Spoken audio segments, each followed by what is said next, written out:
আল্লাহর নবী বলেন তিন ব্যক্তির দিকে আল্লাহ কিয়ামতের ময়দানে তাকাবে না, তিন ব্যক্তির সাথে আল্লাহ কথা বলবে না, তিন ব্যক্তিকে আল্লাহ পবিত্র বানাবে না।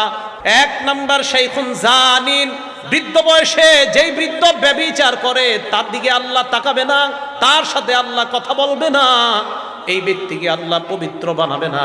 বয়স হয়ে গেছে, ওই বয়সে যে জিনা ব্যভিচার করে তার দিকে আল্লাহ তাকাবে না, তার সাথে আল্লাহ কথা বলবে না, তাকে আল্লাহ পাক রব্বুল আলামিন পবিত্র বানাবে না। দুই নাম্বার ওয়া মালিকুন কাজ্জাব, মিথ্যাবাদী শাসকের সাথে আল্লাহ কথা বলবে না, মিথ্যাবাদী শাসকের দিকে আল্লাহ তাকাবে না, মিথ্যাবাদী শাসককে আল্লাহ পবিত্র বানাবে না। এ হলো দুই নাম্বার। তিন নাম্বার ওয়া আইলুন মুস্তাকবির, অহংকারী দাম্ভিকের সাথে আল্লাহ কথা বলবে না, অহংকারী দাম্ভিকের দিকে আল্লাহ তাকাবে না, অহংকারী দাম্ভিককে আল্লাহ পবিত্র বানাবে না। একবার বিছানায় মাথা লাগায় চিন্তা করেন, আমার নাম যদি কিয়ামতের ময়দানে অহংকারী হয়ে যায়, আমার আল্লাহ আমার সাথে কথা বলবে না।